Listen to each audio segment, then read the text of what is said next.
You're watching CHCO TV's gavel-to-gavel coverage of the April 2026 regular council meeting for the municipality of Eastern Charlotte. I'm Florence Mitchell. This is the final meeting for this council's term. Today's meeting begins with a presentation by Matt Rouleau with an update on Project Village Housing.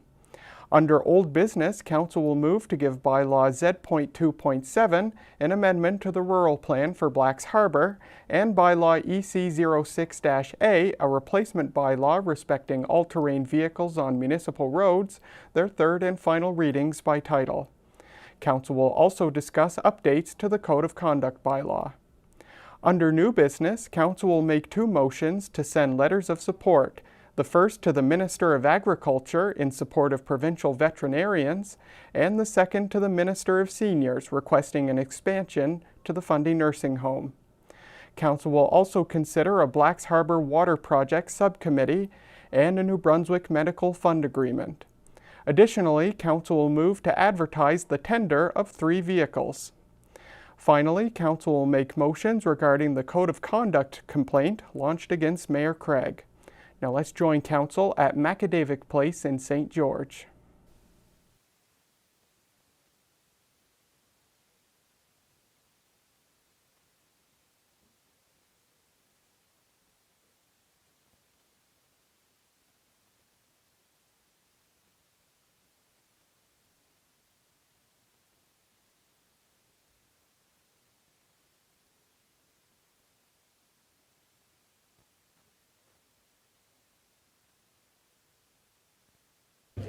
Test, test.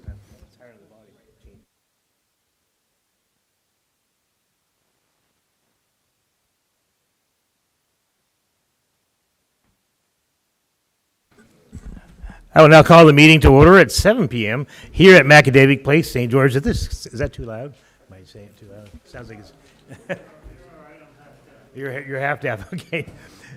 Welcome to the April 2026 regular council meeting and the last one for the first council of Eastern Charlotte. I welcome all those that are attending here tonight and those that are maybe watching on TV or on the tablets. I also want to thank CHCO for the last 3 years for covering all the council meetings. And at this point, well, look for a motion to adopt the agenda tonight. Before the agenda is adopted, I have some procedural questions that I'd like to ask our CAO, Mr. Mayor. May I? A procedural question. Yes, I have 2 questions and a comment. Okay. I'll give a little leeway. This is the first time I've heard something like this, but go ahead. Perfect. Jason, Mr. Gadet. Yeah. This is related to item 10G on our agenda. Who placed this code of conduct complaint on the agenda and under what specific authority? Code of conduct complaints come from anyone that's filing a complaint. They would go to the mayor, okay. And in the mayor's absence, it would go to the deputy mayor. So the mayor would have the authority over complaints coming to council. And okay, so it's under the correct. Then can council or yourself identify the exact legal or procedural authority that's being relied upon? On the advice of council, for example, is not sufficient by itself. So if this is being treated as a properly refiled complaint, was that same opportunity? I'm going to stop you right now, Councilor Dedorakis, because you are discussing something that's further on in the meeting, and if you want to discuss it, that'd be the time to do it. So at this point, point of order, because council's being asked to proceed on this item without addressing a direct, relevant concern about the consistency and partiality. Before we can actually accept an agenda, we have to understand what the agenda is about. Well, I'm going to rule on your point of order, and I'm still looking for a motion to adopt the agenda. Anybody will make a motion for that? Well, I respectfully appeal the ruling of the chair. Councillor Lee is making the motion to adopt. I need a seconder for that. Councillor Titt. Question or comment on the motion to adopt the agenda? Sure, I have a question. Yeah, absolutely. So I'll just finish up. You have one question. I finish, yes. So, I'll go back to what I was originally saying, which was, if this is being treated as a properly refiled complaint, was the same opportunity to refile this communication to communicate to the 7 other complaints whose matters were previously dealt within closed doors? Yes or no? And if that's the case, council should. One second. Let's Mr. Gadet answer the question. Sure. So we've never been instructed by the Local Governance Commission to bring the previous code of conduct complaints forward. What they have actually said is if those people have lodged those complaints, they can then bring those forward if they wish, if they feel that they want them brought out to open session. So no, there's no mechanism. They've not informed us. That's not the actions that other municipalities are taking either, right? So it would be really up to the person that may file those complaints previous to November of last year if they wish to bring those forward again and refile them. Sure, perfect. So I guess what you're saying is, okay, I understand. So the council should, or yourself, you're explaining that, so council has to explain why, in this instance, one complaint is being treated differently than the other complaints. This is what I'm getting to. If the process is to be reopened, it cannot be done selectively. This is an opinion, it's a fact. This also raises a serious question about impartiality. Okay, now you're going on to a statement. You're not asking a question. The code of conduct requires council business to be conducted in an objective criteria, and there is evidence of open political support by the complainant for the mayor. While this is previously dismissed, complainant is being revived against his electoral opponent, which is myself. It's not a coincidence. Council should explain why this does not raise a serious concern about bias, selective treatment, and the impartiality of the process. Any other questions or comments on the motion? If not, all those in favor of the motion signify by saying aye. Aye. Contrary? That motion is carried. Okay, we're going to move on to number 3, which is conflict of interest disclosure. I'll be declaring conflict of interest on 10G tonight, and I won't discuss that any further. Anybody else want to disclose any conflict of interest tonight? No? No. Okay, we move on to adoption of minutes of the previous council meeting. Councillor Lee, I think you mentioned you want to give me a motion? I move to approve the minutes as circulated to the members of council for March 18th, 2026, regular meeting of council, March 24th, 2026, committee of the whole, March 31st, 2026, special meeting of council, April 7th, 2026, committee of the whole. We have a motion on the floor. I need a seconder. Yes, Councillor Hatt. I almost said deputy mayor. But question or comment on the motion? All those in favor of the motion signify by saying aye. Aye. Contrary, and that's passed unanimously. Okay, that brings us up to 5, which there is nothing on business arising out of the minutes. So we move on to delegations tonight. And I am pleased to announce Mr. Matt Rouleau, I said that right, that's my French accent, Rouleau, going to be talking about Project Village Housing, and this is very exciting, and I'm looking forward to it. You guys will get to see it. Everyone else will have to just imagine. Would you like the lights down, or would that help any? No, I mean, it's up to you, but it'll be I at the back. So I'm just giving a short update to council on the progress on the couple projects we've had, and I wanted to make sure I took this opportunity before the current council, who's been very supportive of our projects throughout the years, so thank them for that support and give them a bit of an idea of where we're at, and then once the new council is in, perhaps in summer, have some site visits to our project in Black. So I'll do a quick overview. So the Willow Court project is currently under construction.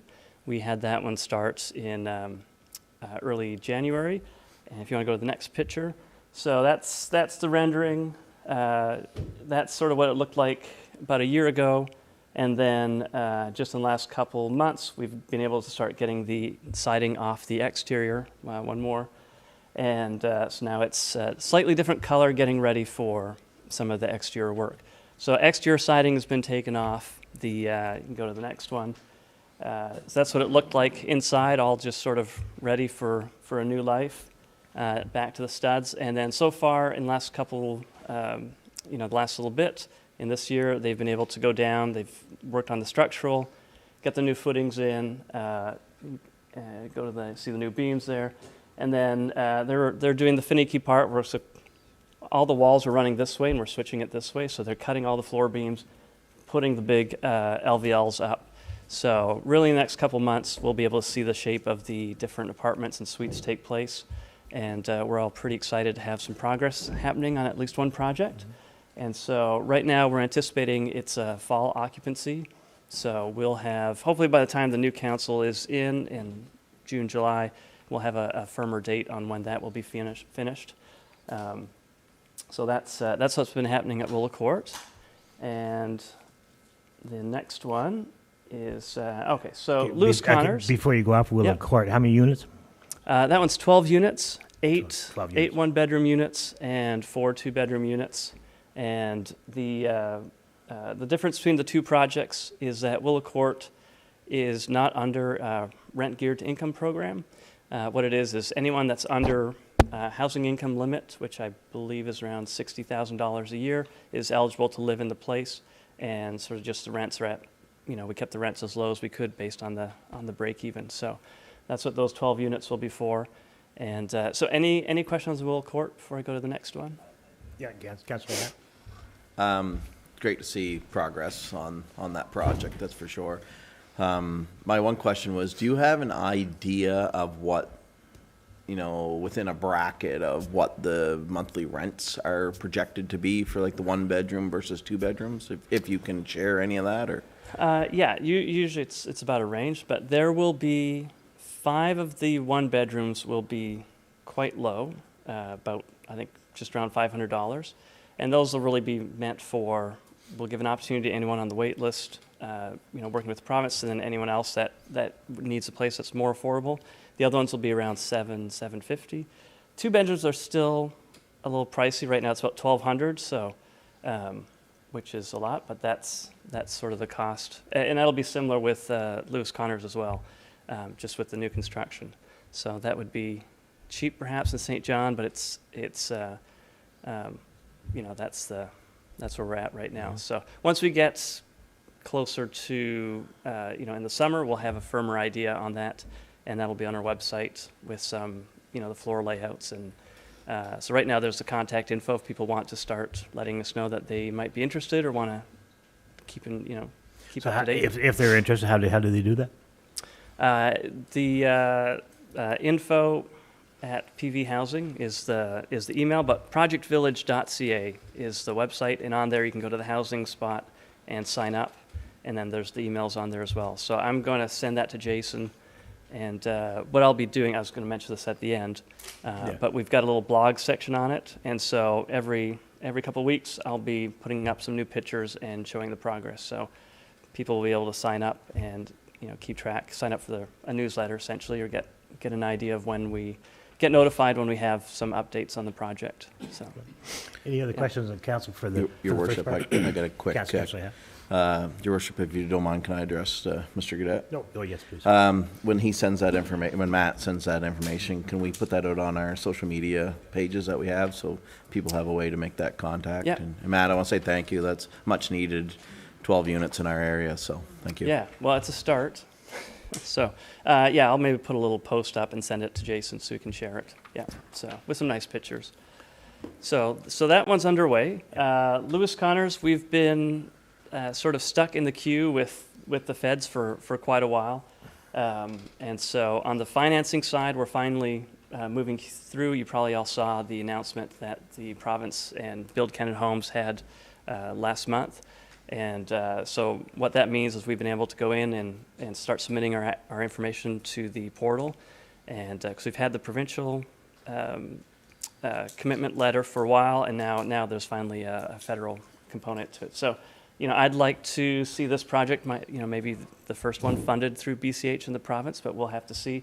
We're pretty far along. The contractors say we need probably about 3 months to mobilize, so that's, so as soon as we have things on the financing side more nailed down, then we have we'll have a quicker turnaround to start. So we've, so One thing I wanted to share is, you've seen a few iterations of the project over the while, and last time I came and talked to you, we were doing the subdivision and trying to sort out the issue with the wetland, sort of adjusting our site. So where we landed is the road is still in the same spot.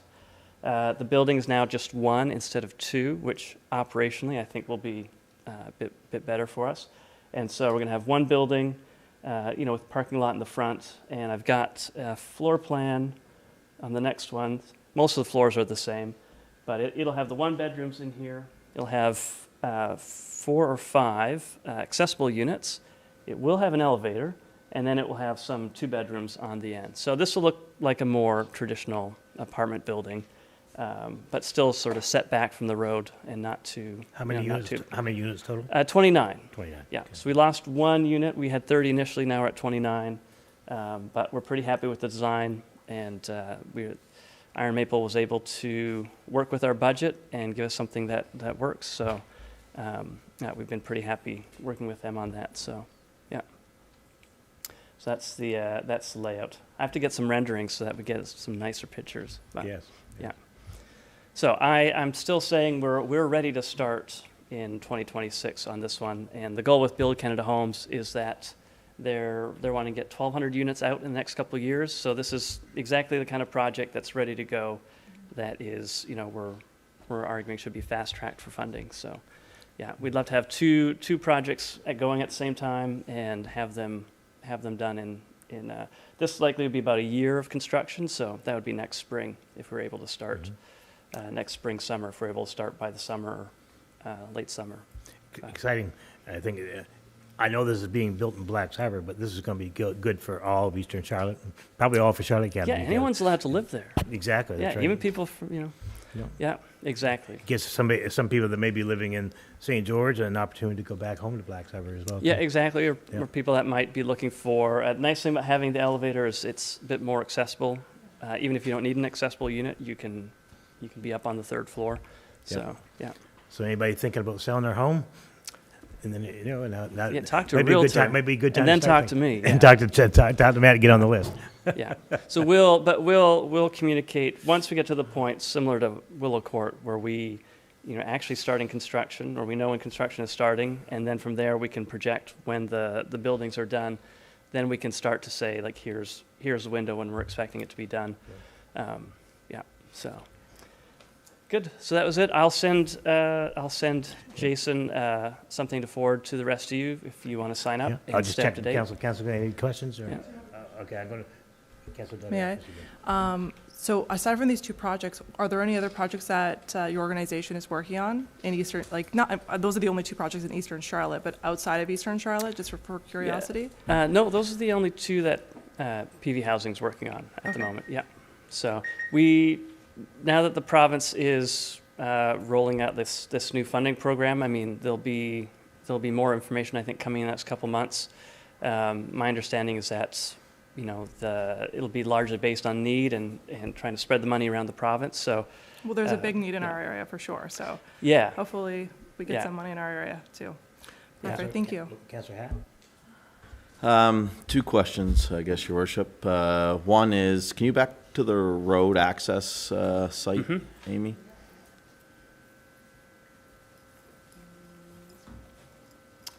Just going to bring it back up.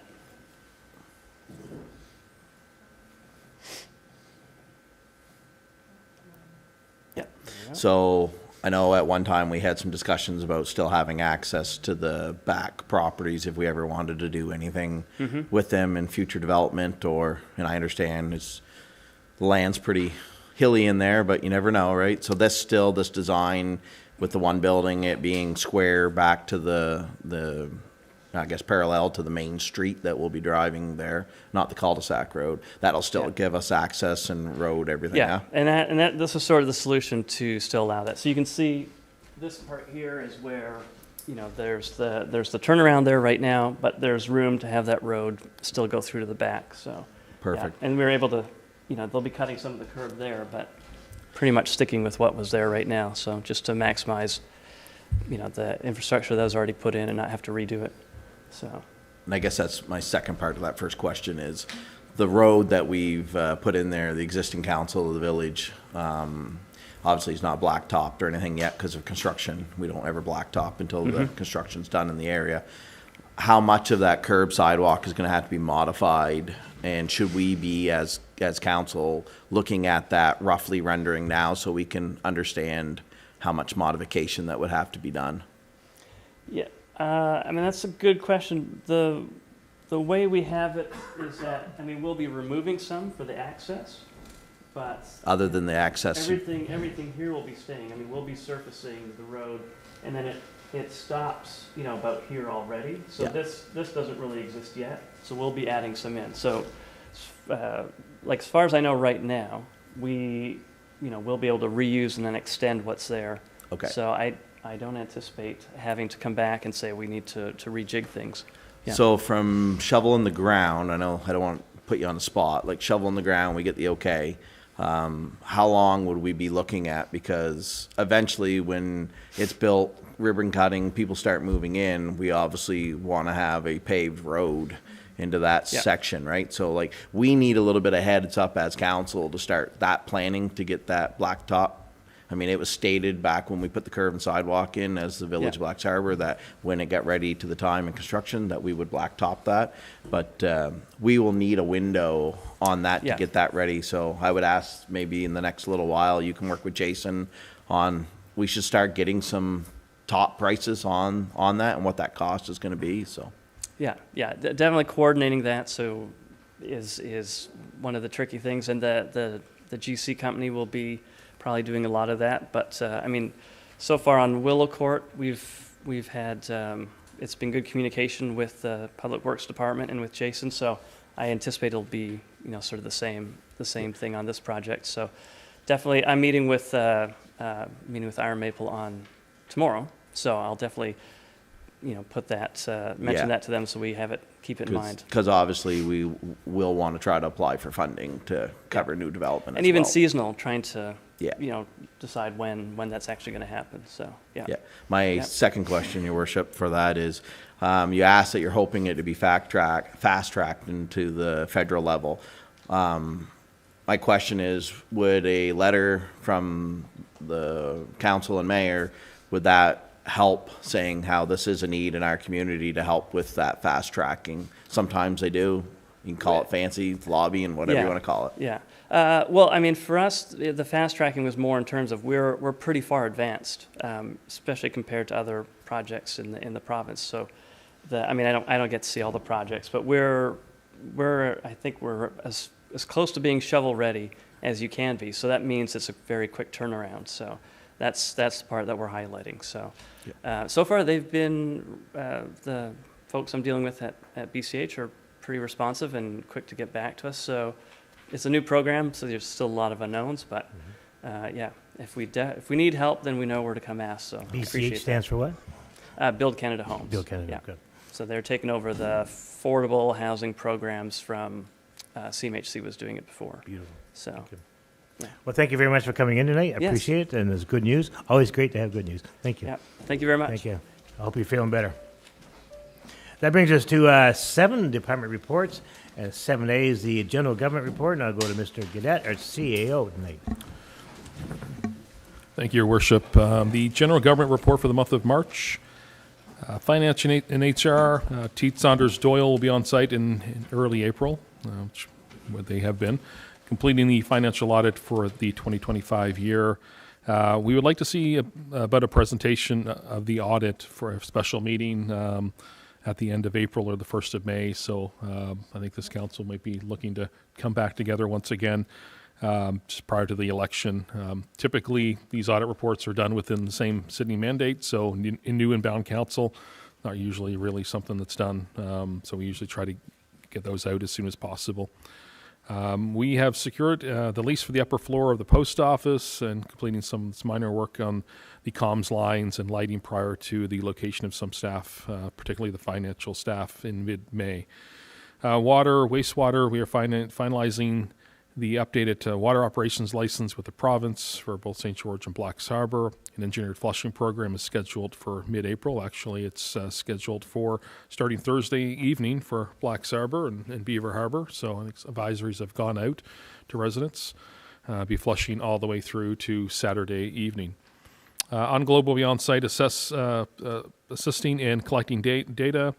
OnGlobe will be making a public presentation on the updates regarding the Blacks Harbour Water Project and what fixes are being recommended. Water exploration drilling phase 1 of that full OnGlobe project will take place in July and August. We've just had so much held up with land title search, and really there's been one little piece of property down over this hill in Penfield that is coded by Crown Lands, and Crown Lands is saying it's not theirs, and DTI is not saying it's not theirs, so we've had to do a title search on that property. And an urgent flushing was completed in Blacks Harbour on March the 20th.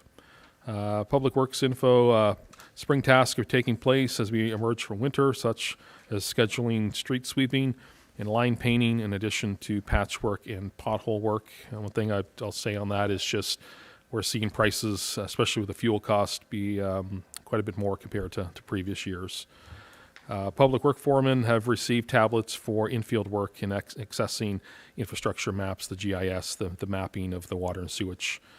The new fire truck has been officially ordered from Carl Thibault with delivery date expected in December 2026. So that's good news to get it within this year. And the new fire pickup is expected to arrive at the end of April. So that's just getting fitted out there now. Parks and Recreation, ice has been removed from the arena. Now repairs, retrofit will be made on the ice plant, such as a compressor, refit, and the condenser tower, which has had a leak plaguing us all season. We have yet to receive any response from the engineer firm on the ice plant upgrades and may have to look at another firm to take us through that. The walking trails are being cleaned up and will be receiving some attention after the winter. Parks and Rec crew had a cleanup vandalism graffiti on the walking trail in the overpass here in St. George, unfortunately. We will continue with the new installations at the rec courts in Blacks Harbour, and that's the old ball court, basketball courts. Those will be lined, basketball hoops put up, and ball hockey nets will be installed, and then we're going to really focus on getting that the playground reestablished there as well. That's on the plan for this year. Additional work left over from last year will be done on the Riverside Park, such as finishing the guardrail and doing some landscaping. Our yearly set of new picnic tables, having been built by Mr. Thompson's carpentry class, is now completed as well. Housing and Development, Project Village Housing has opened a building permit for its Lewis Connors Drive, which we saw here. It's actually a permit that's now open on that. Still awaiting contractor pricing for culvert extension of the development lot at exit 53. So here in St. George, we have a municipal lot for development. We're looking at doing some pricing on extending the culvert. And municipal election, we wish to remind residents that May the 11th is the municipal election day. Please take time to vote. As this is the last government report for this council, on behalf of the staff of Eastern Charlotte, I would like to express my gratitude to members of this council for their leadership and guidance since January 2023. At that time, Eastern Charlotte was just starting out, and since then has really ticked away many items as the municipality was organized and structured, in addition to the many tasks and projects requiring just as much attention. It's quite, if we look at where we started and where we're at now, the council has set the foundation for which our community will continue to grow, and we would want to thank you for your commitment and resolve and for the many, many hours over the years with meetings and conferences. So thank you very much, council. And that's my report.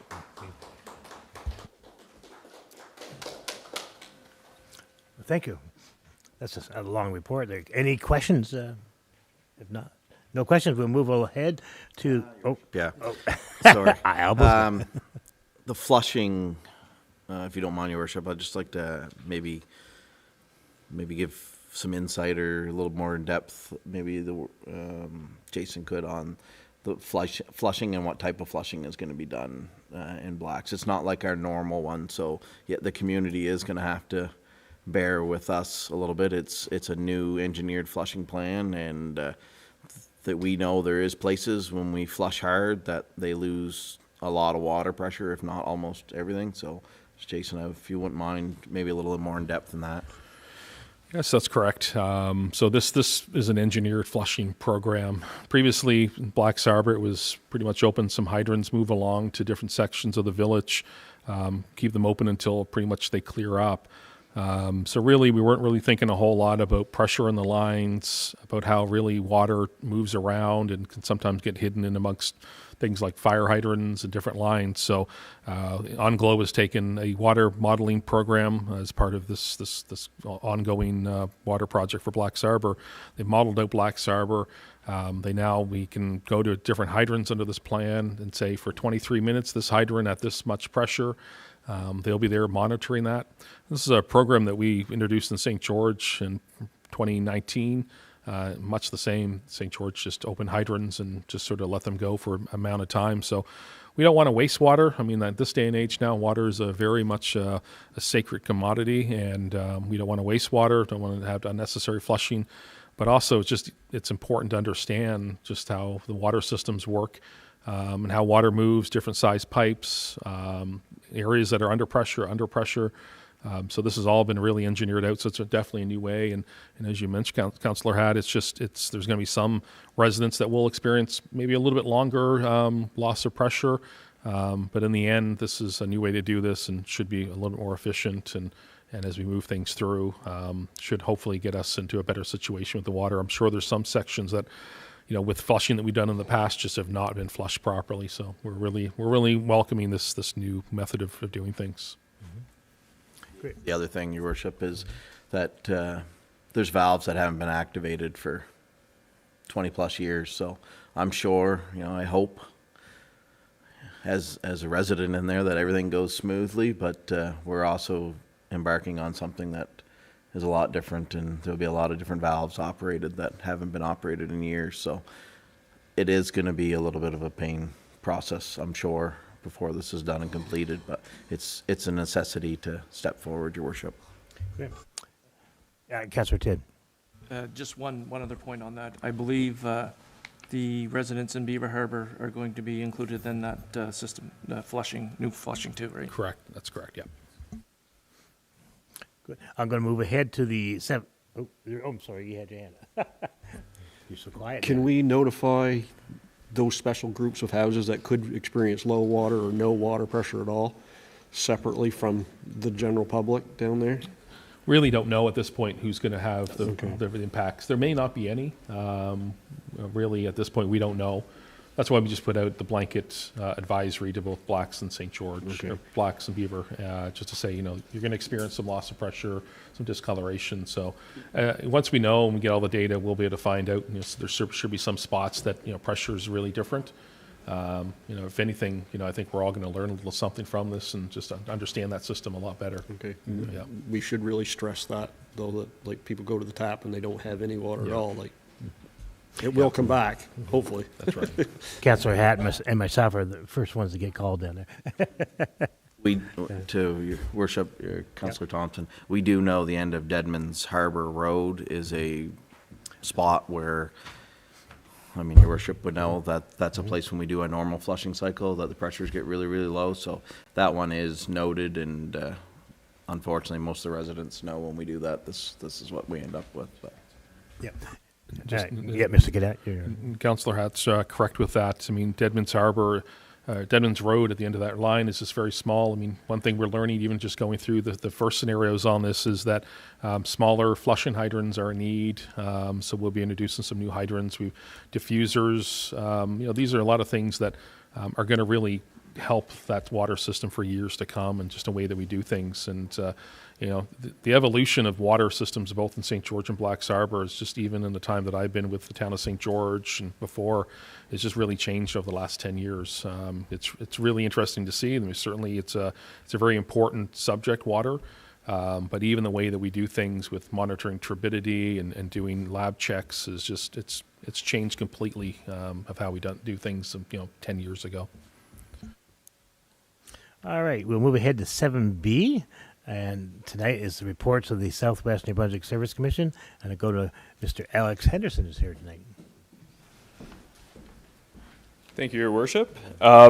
So, as you know, Council held a public hearing of objections on the amendment to the Blacks Harbor Rural Plan. That's bylaw Z2.7, and that's a 5-unit tourism/housing accommodations development proposal. Actually, the PRAC met at a special meeting today to provide views for Council, because I understand this is on your agenda tonight for consideration of a third reading, which would adopt the rezoning bylaw if Council were to pass it. So PRAC gave its views in favor of Council proceeding and didn't see any issues with the way staff had recommended the bylaw to you. Excellent, excellent. Also, PRAC approved a terms and conditions application. This was at the March meeting. This was a lot in Harborview Heights. It's a vacant building lot, and the lot owner, the developer, was looking to seek to change the lot's elevation by averaging more than 1 meter in total, so the height of the building lot would change. The condition was that there'd be engineering to address surface drainage runoff from doing that lot infilling, and that there'd be a certificate of completion once the engineering was done correctly. So basically, you don't want to have the lot cause drainage to run off onto other private property. In terms of development, to date, there's been 17 building or development permits issued, 2 new in the last report period, and you're just at over 1.5 million new construction value. You've had 3 variants or terms and conditions applications, and 1 was done the last reporting period. 2 new zoning confirmation letters, and 3 new homes or apartment units permitted year to date, 1 demolition. No change in the report period. So sometimes there's slower starts to the year, but this number will probably pick up as we get into some of the warmer months. In terms of enforcement, there's been 12 new enforcement cases opened in Eastern Charlotte year to date, 4 new in the last month. So this could be enforcement in the Community Planning Act, the Building Code Administration Act, and the Dangerous Unsightly Premises Bylaw. And since we started reporting to Eastern Charlotte, 93 cases have been closed. So that's where properties come into compliance and the issue is resolved. If there's any questions, I'm happy to take them. Great, thank you. No questions for council? I have one. Oh, It's Councilor. more not a question. It's more over the last 3-4 years of being on council. Thanks, Alex, for always being there and picking up a phone or answering an email. Us as councilors have questions. We're definitely not the experts when it comes to planning and development, so thank you very much. You're most welcome, Councillor Hatt. Councilor McKay. I just want to say the same thing, Alex. Thank you. Thank you, Councillor It's been a McKay. pleasure. Okay, we'll move ahead to the 7C. And Alex, did you want to stick around for the third and final reading? Great, thank you. 7C, the fire report, and Councilor Thompson, like to do that? The fire report for March 2026 had 30 mutual aid calls, 1 false alarm. I'd like to thank the members of the fire department for their help with the Paint the Ice program at the rink and the 30 members that are taking their mental health training. Thank you. Questions or comments from council? Move ahead to the public works report. Councilor McQuarrie. Thank you, sir. Public Works potholes seem to be starting to pop up, so there are going to be plenty of patching going on, so watch out for the guys sitting on the side of the road there when you're driving by them. Representatives from the province are down to conduct a water audit. A report will be forthcoming. Blacks Harbor Works will be flushing the hydrants like they said earlier or later this weekend. A hydrant on Brunswick Street had some new parts installed, so that's all done. And we assisted a local contractor in repairing a sewer lateral at a residence on Main Street. And whatever equipment was damaged or whatever during the wintertime is going to be looked at during the summertime, I guess. Public Works will continue to do regular checks on our water system, wastewater treatment. New lights and switches and receptacle boxes in the new shop have been completed. This is Blacks Harbor, sorry. They flushed a few hydrants and will start in April. Cold mix applied to potholes on Brunswick Street and the crosscut going into Wellington Road. Maintenance is ongoing. The equipment, trucks and the backhoe and the garbage truck had some repairs done to them, and I think they're all back into working, right, are they, Jason? Yep. And that's that. Thank you, Councilor McQuarrie. Any questions or comments on that, on those reports? If not, we're going to move ahead to the 7E, the Parks and Recreation Report. I'm going to call on Councilor Hatt to give that tonight. Thanks, Your Worship. So for March 2026, Eastern Charlotte ice maintenance, obviously that's all completed because the ice is out now.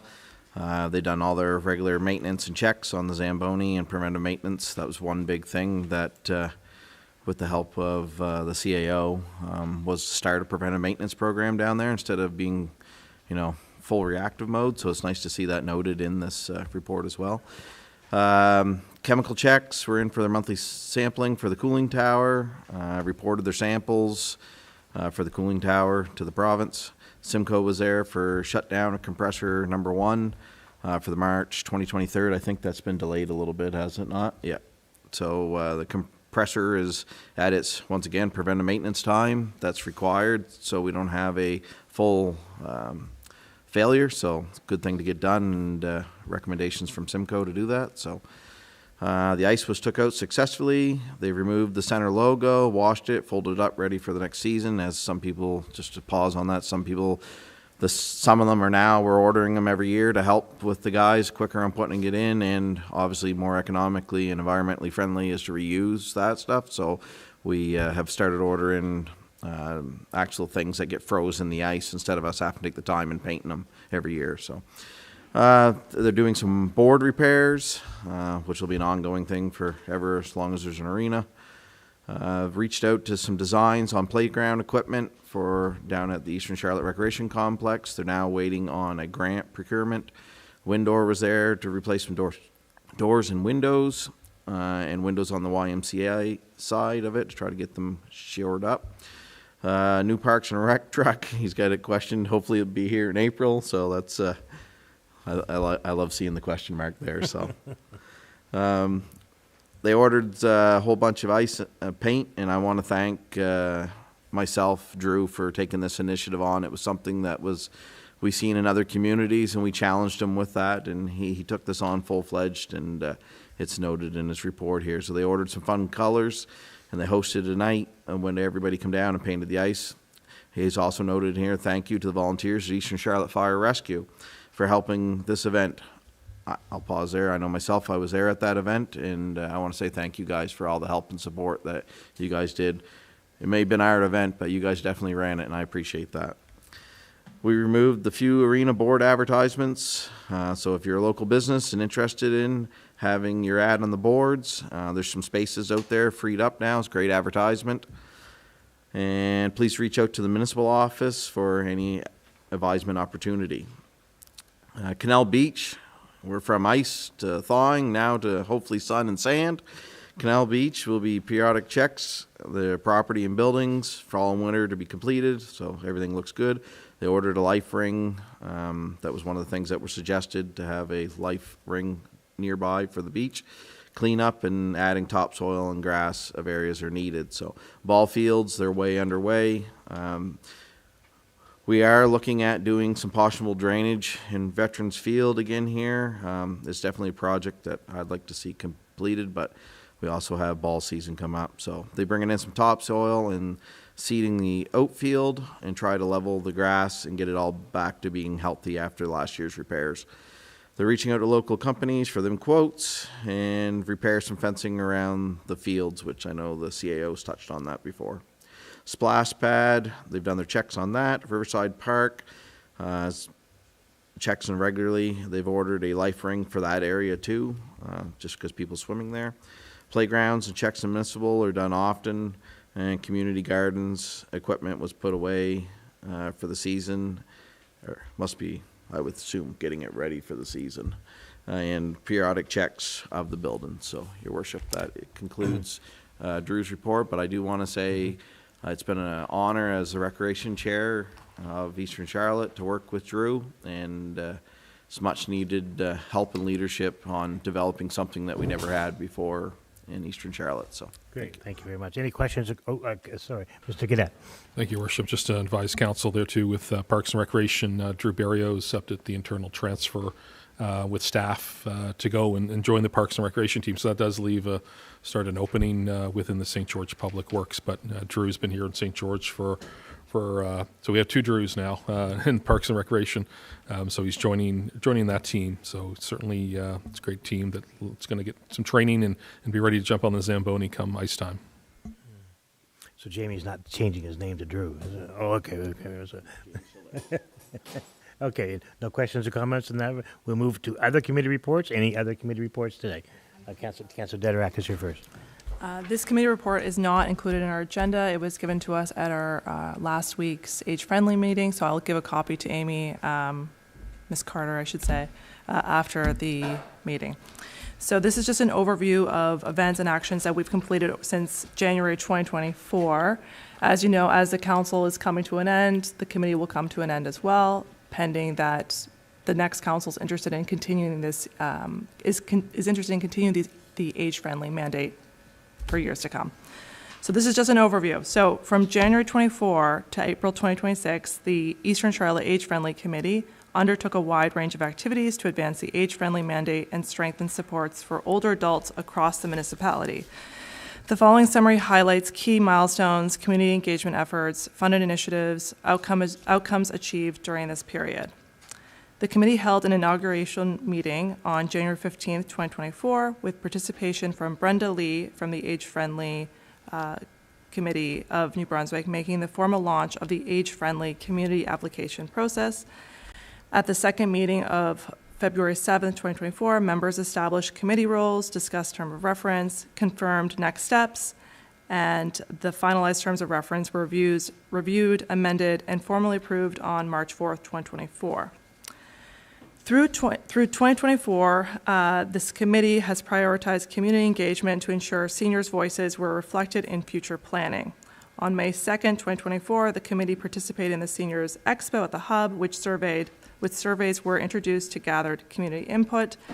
This outreach continued with the presentation at the Seniors Tea at the Macadavic Place, and a survey assisted provided at the Blacks Harbor Senior Social on August 30th, 2024. Between May and September 2024, the committee conducted extensive consultation with older adults through both online and in-person surveys.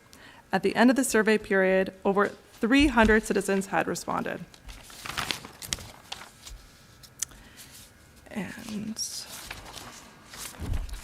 So these are some partnerships and support initiatives that we've achieved in our term.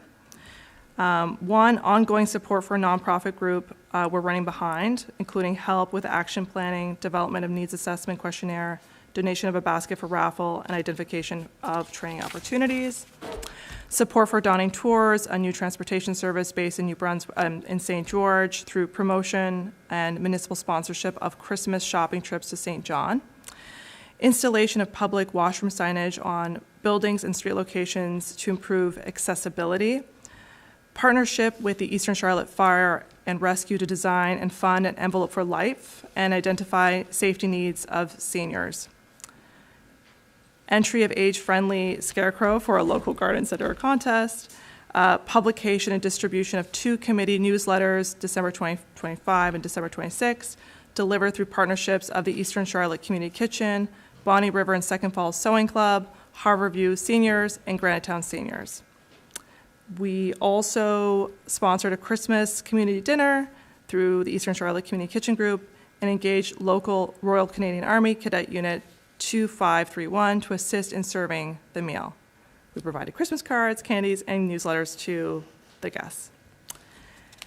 And what we have currently in the works as well, under education emergency preparedness, the committee has also supported the capacity building and safety initiatives, including distributing 400 envelope for life kits to seniors, hosted a trauma-informed crisis response workshop focused on seniors for first responders and volunteers on March 21st, 2026. That was a success. Thank you everyone that participated. And this Saturday, we're going to be hosting an emergency preparedness and evacuation workshop for seniors this Saturday. So that is my report. Great. Thank you, Councilor Dederakis. I just want to add one more. I just want to add one more item to that. Next week at on Tuesday at 1 p.m. the minister, the provincial minister will be here to make the announcement of the age-friendly community designation for Eastern Charlotte, and Councillor Lee will be here. Will be doing the emceeing of that. So everybody's invited to come here at 1 o'clock next Tuesday. And they'll have some refreshments and it'd be a good day for Eastern Charlotte. Any other communities? No. If not, Councillor Hatt. Yeah. So, Alexa, I want to say thank you for being on that and keeping us updated very well. Without this communication, none of us sometimes that are busy lives would know. And please pass on to Sharon. Thank you very much for all her help that she has done during this committees too. I appreciate that. Thank you, Councillor Hatt. Okay, now, Councillor McKay. I'd like to say to Councillor Dederakis, you have done a wonderful job with this, and also Councillor Hatt, you have done a wonderful job with recreation as well. Okay, we're going to move on to the financial statement. Excuse me? I'm sorry, Councillor Lee. Last but not forgotten, eh? I'd like to thank Alexa too, Councillor Dederakis, for being the liaison between the committee and keeping us informed on what's going on. Also like to really thank the committee for their amazing work and job they've done over the last several years to make this happen. Being a community that's recognized as age-friendly by the province is a big deal. It is a big deal. There's a lot of work that goes into this, and it was pretty much all done by the committee. We don't do a whole lot with it. The age-friendly committee from the province asked us, as Councillor Dederakis said, Brenda Lee came and asked us if we would consider it, and we did. And from there on in, the committee members started showing up and working, and they've really taken the ball and run with it to the point where we have one of the best committees, age-friendly committees in the province. There are other communities that are recognized, not all in Charlotte County, but some. But most of them are thinking about it. So thanks again to the committee for your hard work. There's postings every week on things you're doing, and Councillor Dederakis keeps us informed. But there's a lot of hard work goes into this. And the new buildings in Blacks Harbor are all kind of tied into that too with low income. And it's not just seniors, it's for everybody. The age-friendly communities does a lot for seniors to keep them in our community, but it also helps everybody with wheelchair ramps, and the lens is very wide when it comes to keeping people in our community for their whole lives. So all I'd like to say is thank you to everyone for that. Did you save anything for next week? I'll have something else. Okay. You're the MC next week.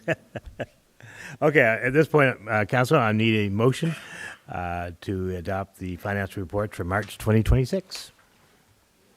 Do we have a motion? Councillor Hatt?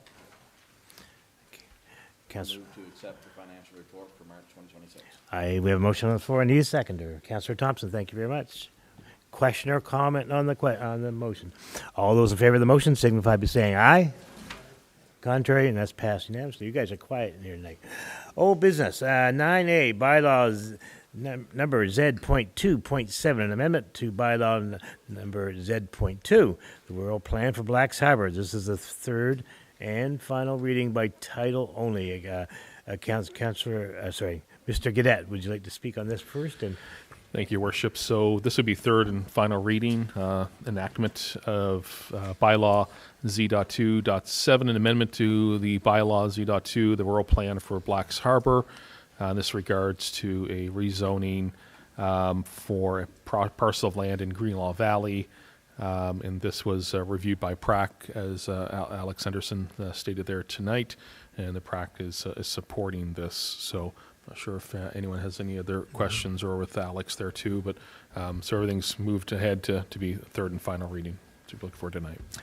Mr. Henry, anything you'd like to add, or you're good? Okay, great. So at this point, Council, I need a motion to accept the third and final reading by title only of bylaw number Z.2.7. Councilor Hatt? Yep.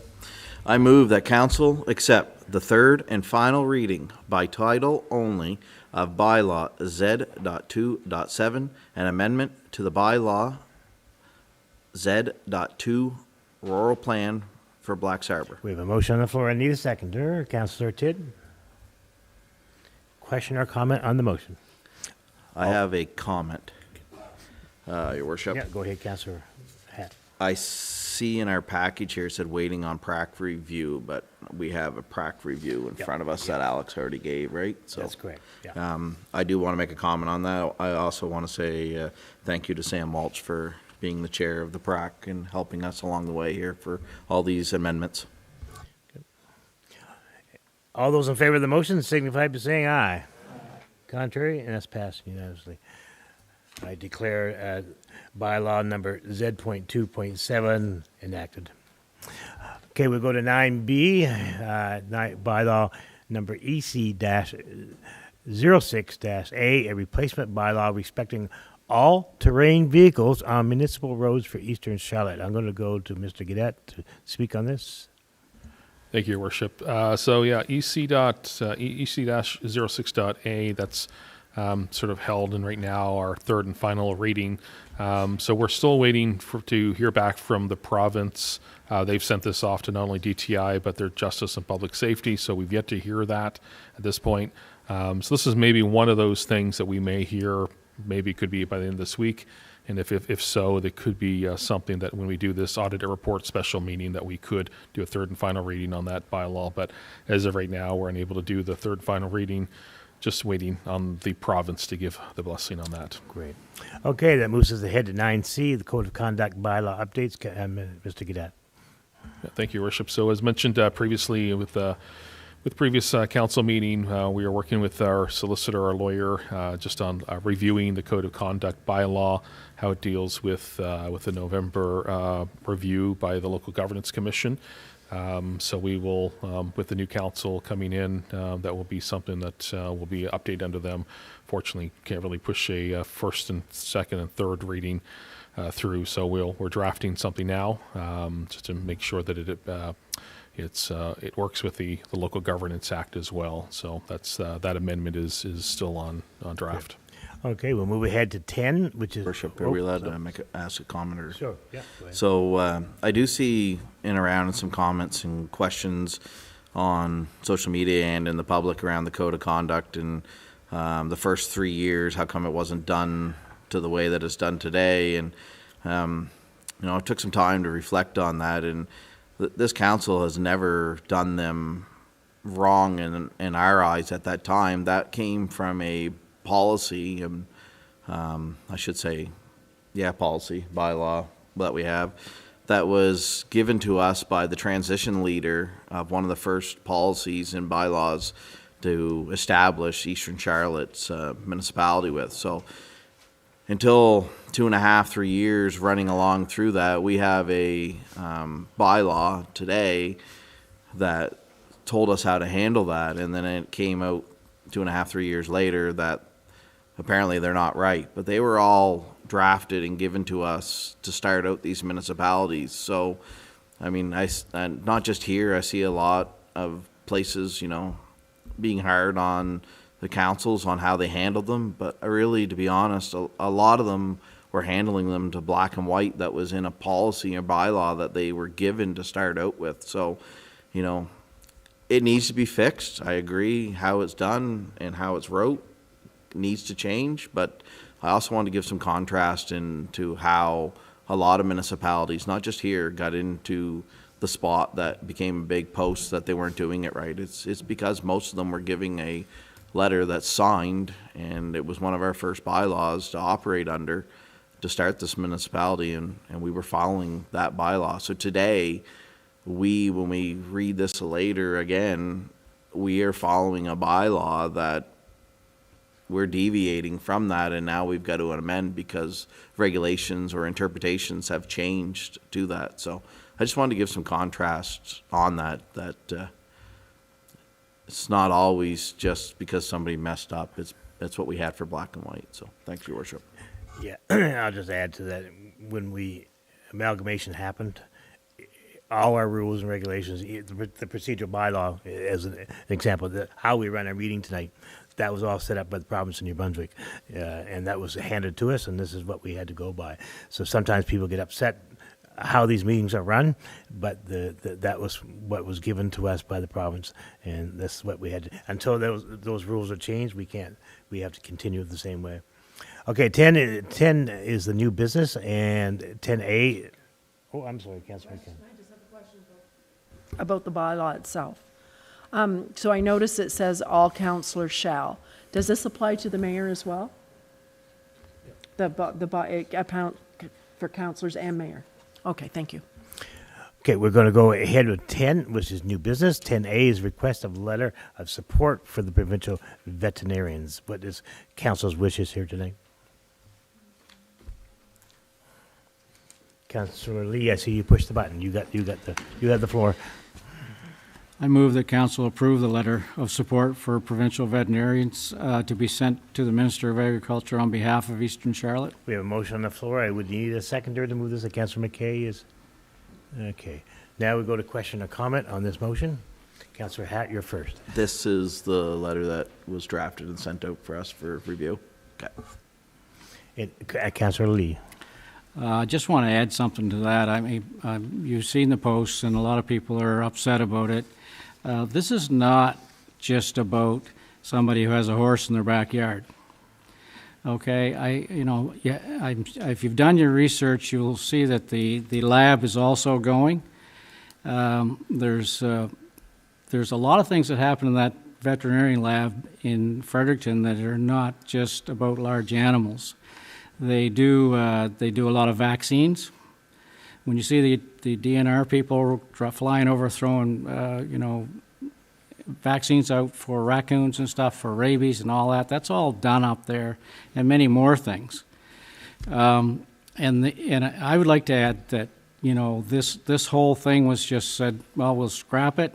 I believe a couple of elections ago, they decided to do it at that time too, and then decided it wasn't a good thing to do. But there's 5,000 agriculture farms in the province, and they supply meat and eggs and all kinds of things for the province, and they will all be affected.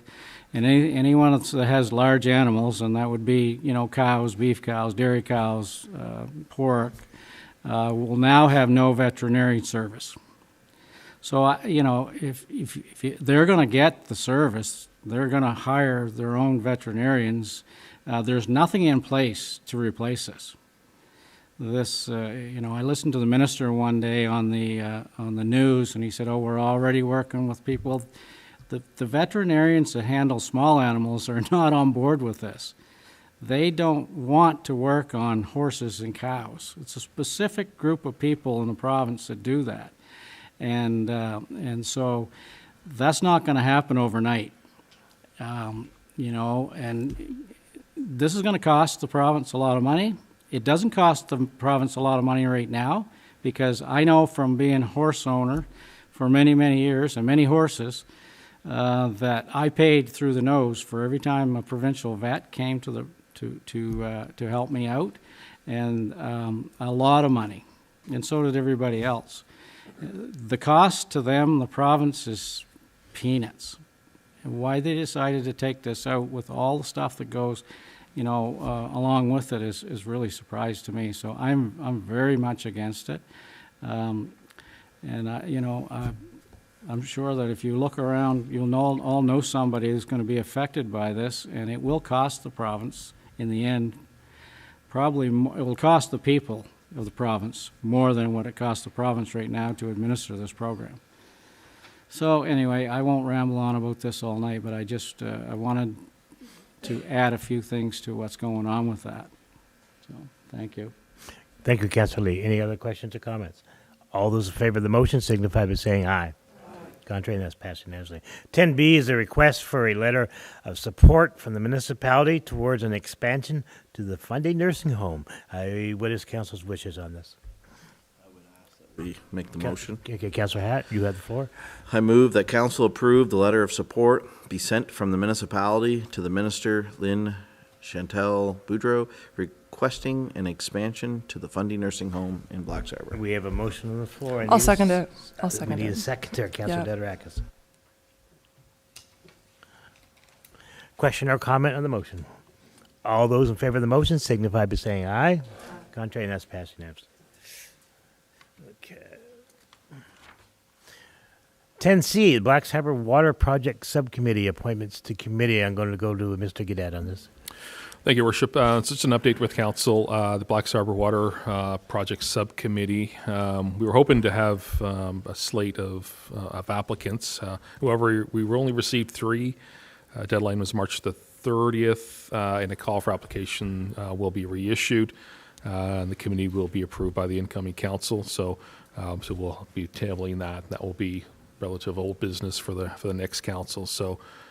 As of right now, it's the way that reads within the policy is that the committee will consist of a chair and a minimum of 3 committee members and be composed of qualified voters from local government who are residential utility users within Blacks Harbor and Beaver Harbor system, and 1 member of the municipal ward, 6, and 1 staff member. So I think we only received 1 of the utility users, maybe 2 that were in the ward.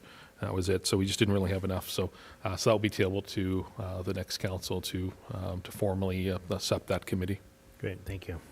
We'll go to 10D, New Brunswick Medical Fund Agreement. We have what's council's wishes on this? Councilor Dedorakis, you want to? I move that council approve the Eastern Charlotte Medical Education Scholarship Agreement with. Could I ask a question before we proceed with the motion? Is that possible? Usually we'd like to have a motion, then First? we do questions Fine. first. Okay, I move that council approve the Eastern Charlotte Medical Education Scholarship Agreement as drafted. Okay, we have a motion on the floor. We need a seconder for that before Councilor Lee's going to second that.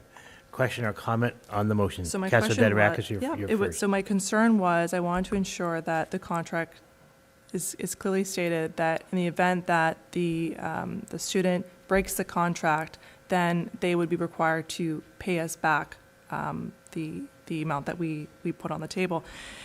When you read this, Mr. Gadet, in your opinion, would you say that satisfies that? Yeah, Council Dedorakis, it's under Section 8. I believe, under Section 7, a repayment should the recipient of the scholarship break their return to service pledge. They will be contacted by the alum committee operated by the New Brunswick Medical Education Foundation to initiate a repay plan or to explore opportunities to return to the practice in the province. So they'll be working with them for a repay plan. So I don't think that was originally in the one, but I think that was at your request that we added that in. Perfect, thank you. Any other questions or comments? Comment. Councilor Hatt. I'm not sure if that's really clear, to be honest, the way that's worded. Oh, okay. Yeah. That's your comment or question? Comment, okay. Okay.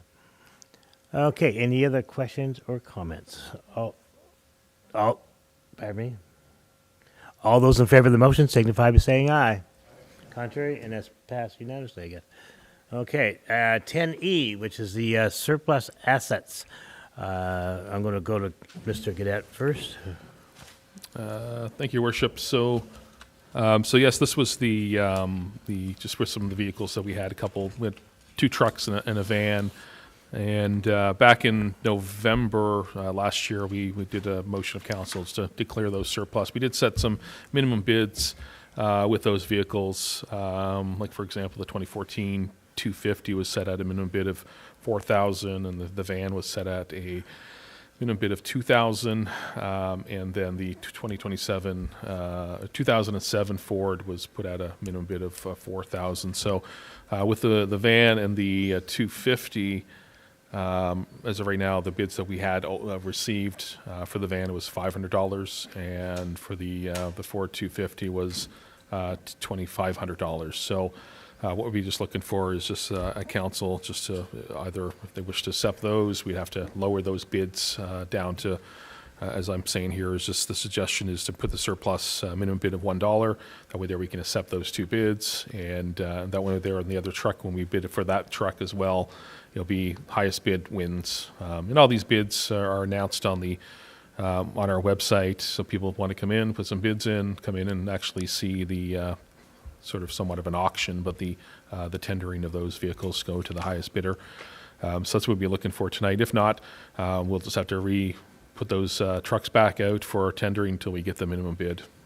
So I guess at this point, I'm just looking to see if council's wishes to just do adjustment of the assets to minimum bid of $1. Council. Councilor, no, everybody's shaking their head. Councilor Lee, you have the floor. So just a little confused in what you're asking for. Are you asking for a change in the minimum bid, or are you asking for us to accept the bids? In order to accept the bids, we would have to Okay. put it down to $1. Okay. That's right. So I'll make a motion that we move the minimum bid back to $1 We have a for motion. all the vehicles. Right, we have a motion on the floor. We need a secondary. Councilor Thompson is first. Question or comment on the motion? Got a quick question. Councilor Hatt. Your Worship, I would think if we're gonna change the minimum bid, that this would go back and be reposted for bidding again, because people probably wouldn't have had the opportunity to bid on it when we had a higher minimum bid. I think it's only right that this goes back and be posted. So that doesn't change the motion then? No. Yep. Yep. All those in favor of the motion signify by saying aye. Aye. Contrary, that's passed unanimously. 10G is a code of conduct complaint tonight. I've declared conflict of interest. Did I miss one? I'm sorry. Oh, down at the bottom, 10F, sorry. RFQ, concrete work. It's so small down at the bottom, I missed it. Quotes received. Mr. Cadet. Your Worship, so yes, the last meeting, council had asked to put an RFQ out for concrete work. That RFQ is closed, as mentioned to some councillors earlier. We have three I guess, quotes at this point, but they're very different, each one of them. So it's going to take a little bit of time to kind of go through them. The RFQ was very, very basic on what we're looking for. One quote is very complex, and we have another quote that is very, very, I guess, it's very easy. I guess we're just going to have to sort through that. That will be presented to the next council. To see what they want to do with that. Likely it's, as I look right now, just some of these quotes, they're a little high, so we'd have to probably likely pull capital reserves at that point, but just to give council an update on that RFQ. Okay. Questions? If not, again, we'll go back to 10G, and it's a code of conduct complaint. I've declared a conflict conflict of interest on this. Should I stay long enough to make sure that somebody's sitting here? How do we work this? See, the deputy mayor's gone. Pardon me? You have to ask for a chair. I have to ask for a chair, okay? Not a chairperson, I guess. I already got a chair. So I need a chairperson to take this over. Would somebody like to do that? I agree, Chair. Great. Councillor Hatt's going to do that. Great. I'll give you a chance to step out for a minute, have lunch. We want to vote on that? Yeah, you're just going to make sure all council's fine with it. Okay, no, so what I needed, Councillor has decided to do that when, so, say that again. He's given his motion to be chair. Okay. He's given a motion to it, just need a second. And then Okay, good, so we have a motion, and a seconder would be Councillor Lee is first. Okay, question or comment on the motion? All those in favor of Councillor Hatt chairing 10G signify by saying aye. Okay, and that's passed unanimously. Good, excellent. Thank you, guys.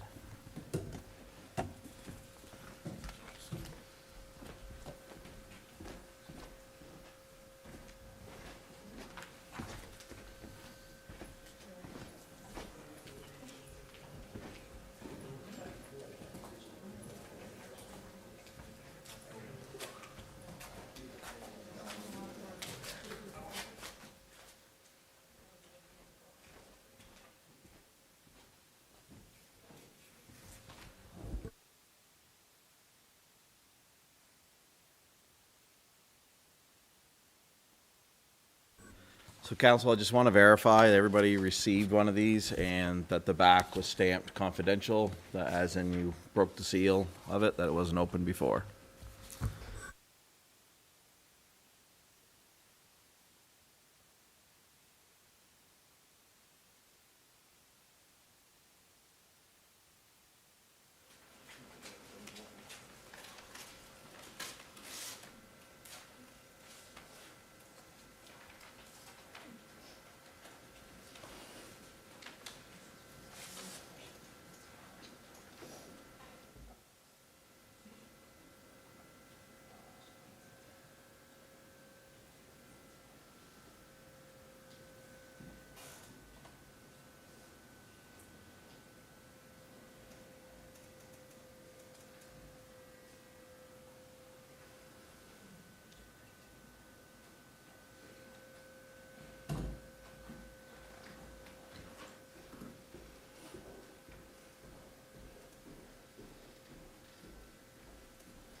Mr. Chair, I do have a point of information, point of order. For a document to be considered as official, it does have to be marked confidential. It does have to be dated. It also has to be signed. Would you say that this document is signed?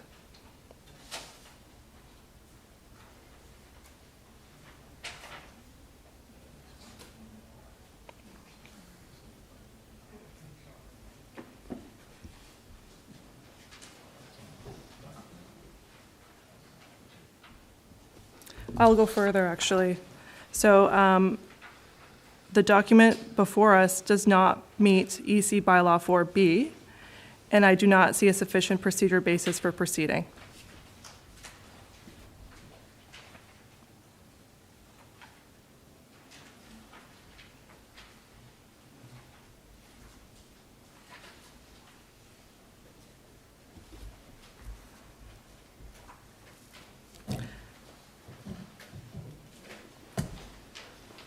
Well, seeing that it's on the agenda, and the agenda has been accepted, I'm gonna ask what's council's direction on that?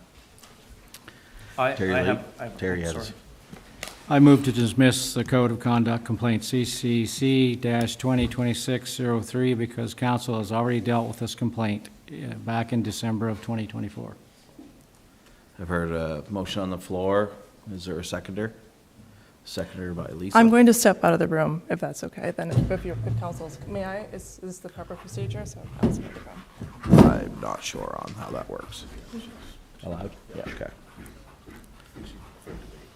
Okay. Okay, we have a motion on the floor and seconded. What's the wish of council, to support or against that motion? Oh, sorry, question. I have a question. Okay. So at our last month's regular meeting, I believe this code of conduct was brought by the deputy mayor to go to legal counsel to see if it should be held in an open forum. Is that correct? Oh, sorry. I should address that to you. And what was the direction of our legal counsel? For EC, for the number 2, would have been, yeah, was, I mean, I guess I'd have to ask you to clarify the question. I guess if it was to be held in an open session of council or not. Correct, yes. So legal review and review of both the local governance commission is that these are in open session, correct? So I guess my next question would be, if that is the case, would not the chair have to read the complainant? I guess just as a matter of order, nowhere within our for bylaw for code of conduct of the state that the actual complaint needs to be read aloud. I think that was with number 2, that was the decision of the chair at that time, was to read it aloud. So I'm not sure if that's what council wishes. And just to close, just to close. So I guess we've already set precedent because we've already read one aloud in this chamber. So now we're saying we're not reading this one aloud. I just kind of confused. So according to what Councillor Dederakis just said about the letter not being signed and not being admissible according to the Act, and this letter clearly is not signed, is it something that should be dismissed? I think that, There's a motion on the floor to dismiss already. Right, Yeah, exactly. and to add to what you're saying, I don't think he has to formally sign with a written signature. You could sign a document over online anytime. It's not, I don't know, maybe that's what it says in our bylaw, but in today's world, you can sign something online without handwriting. So his signature is on there. I just want to say that I think the council has better things to do than to do a complaint that was already looked at and dealt with over 2 years ago. This is the exact same thing that we had 2 years ago.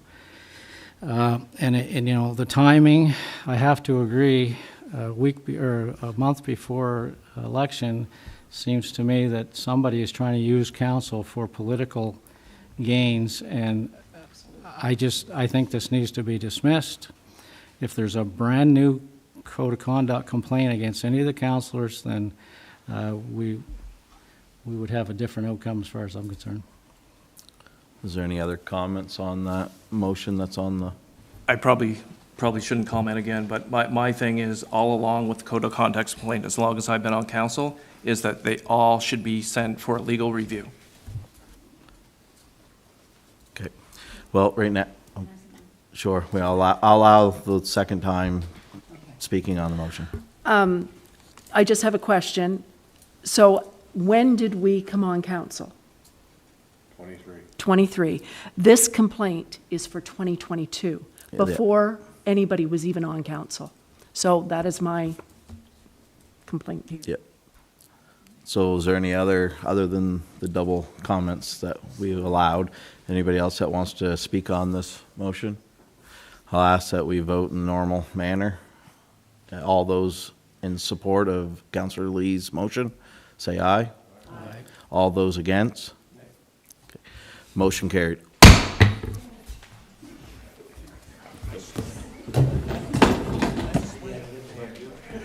Oh, sorry guys, can I have them all back in the envelopes? Maybe that was aggressive on the gavel. Ooh, that's a lot heavier than any other one. You've wanted to do that for a long time.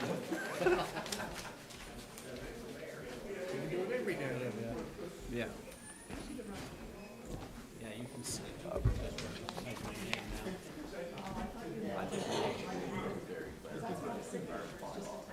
Yeah, but it's his letter.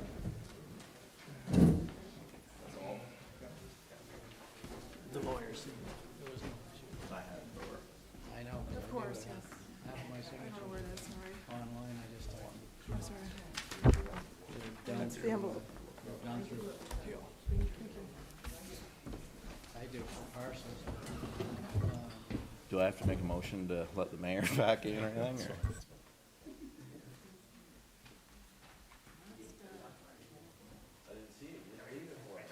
I'll tell you. Looks a pretty nurse there, with all the big batch, but she should have left them alone. Nobody would have even knew who it was.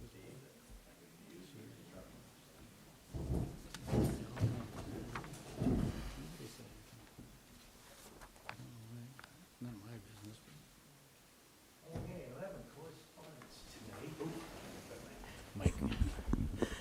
Correspondence tonight. Yeah.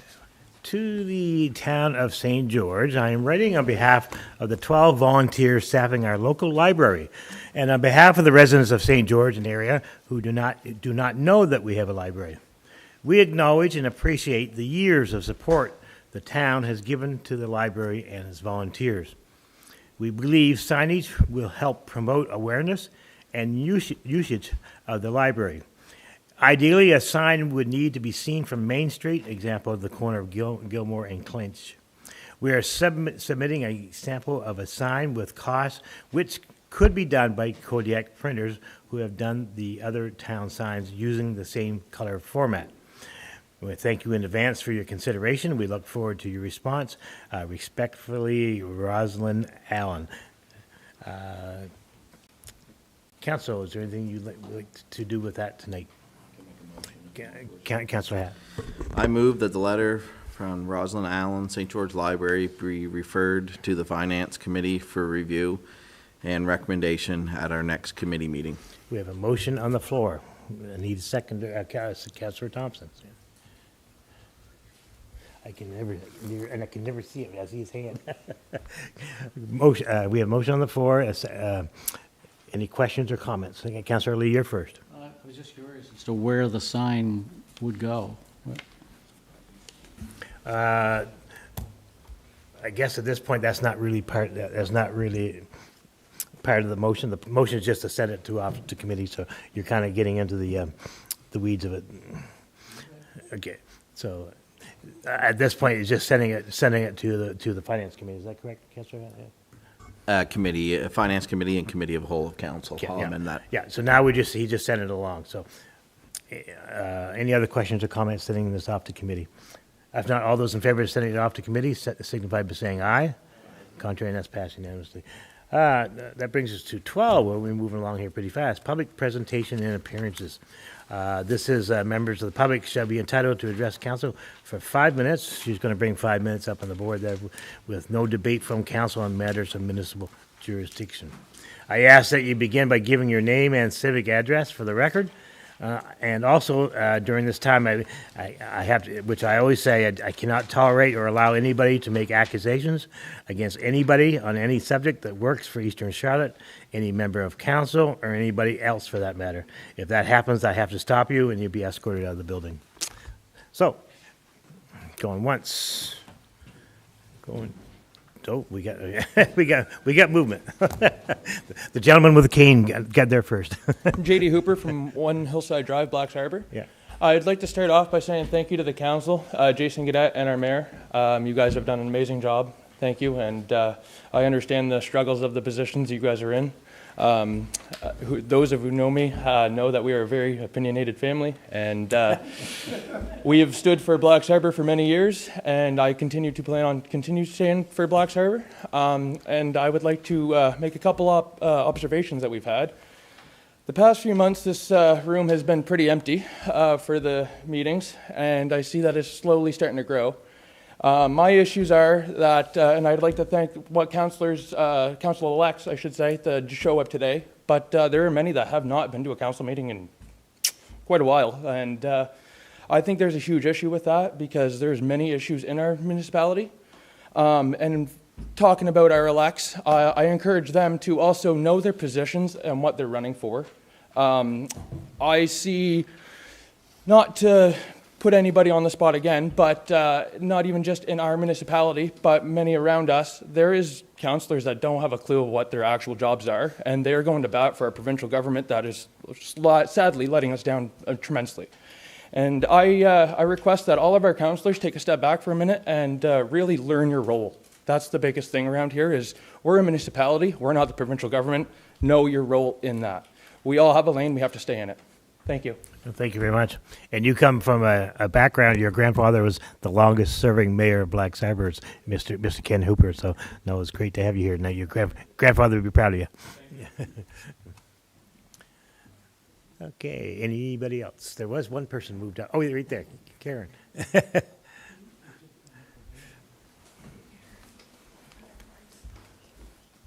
Karen Kernigans, 108 Lateet Road. First, I want to thank everybody for the time that you put in on the council. I've been one of the ones that come up to the microphone and complained a few times, but I also appreciate you because each one of you, if I approach you, you're very approachable about whatever issue I have, and I appreciate that. I look around tonight, and And I see a few that are running, but I don't see a large number that are running for the next municipality. And it's kind of disappointing because these people give up a lot of time. Every Tuesday night, special meetings, once a month for council meetings. And it's not only that, it's when special events are going on in the community. It's nice to see councillors there participating and helping out. And I appreciate that. I noticed that. It's nice to see our mayor there, you know, always attending things. People might not think that's important, but in my eyes, when I'm out attending, I notice who's there helping the next councillor. You got one guy running around trying to do 15 things and nobody's there to help him. That's disappointing. So who's ever running wants to think about that stuff, because you do have to get out and participate and help your fellow councillor. Anyways, my next thing I want to talk about is the RALS Walk in St. George. It's our third year for RALS Walk in St. George. It's June the 5th, and it's down at Riverside Park, and Eastern Charlotte Market is having a market that night. It's on a Friday night, and it starts at 5:30, and we're going to do a walk, but if you're not able to walk, Mike Chase and Eric Bradford have donated their time to play music and sing for us, so I really appreciate that.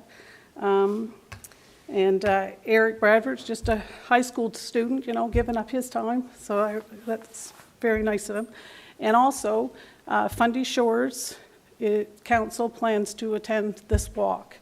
And I just thought if Fundy Shores is going to be there to participate because they've lost a member of their council, it would be nice if some of our council supported the ALS walk in St. George. Anyways, as I said, I appreciate you all, and we live in a wonderful community. Thank you.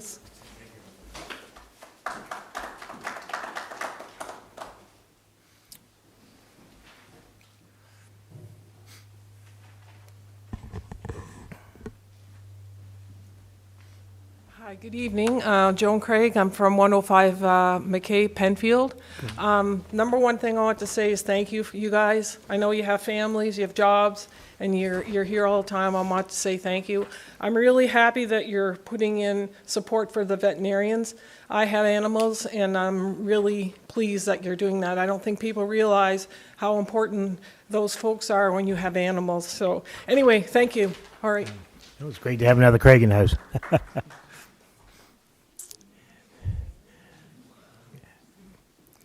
Councilor Rubin. Why do you just save it for next month? You're always setting me up, Mr. Mayor. I noticed that. Sam Rubin, St. George, 33 Mount Pleasant Road. You know, they talk about transparency, and I'm going to give it a shout out to Councilor Hatt.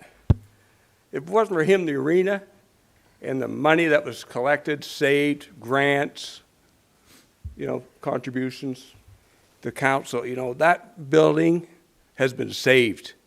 That's what happened this round. That building's been saved. People want to use it. You know, and my hat's off to you, Adam. Many times have you spoke, and I said, oh, he's going to talk. Oh, boys. Yes, yes. And I said, he's going to give us the report, but I'll tell you one thing, you kept us up to date from start to finish, and thank you very much for that. Congratulations to council. You're on uncharted waters going through this process, a new beginning for Eastern Charlotte. Definitely different than it's ever been. The challenges are enormous that are going on that need to be addressed. It's going to take time. Growing pains are going to continue for some time forward, but can thank you very much for your contribution to the community. Certainly appreciated, and my hat's off to all of you for doing that. You know, it's good to see a good group of people out tonight. Committee of the whole, you will find out more at a committee of the whole meeting than you will at a council meeting. You have a chance to ask questions, something new. Appreciate that, Mr. Mayor and Council. That is a good process. It takes a little longer, but it's a little clearer than the first few I went to. Sometimes you have more questions than you have answers, but it's nice to have some type of an answer. Last but not least, our resident meteorologist, Councilor McCrory, thank you for your updates on the weather, and they were fairly accurate.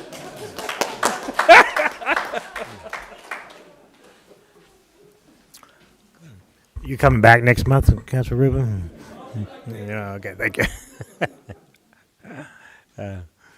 Any other participants? If not, I'm going to go to statements by members of council.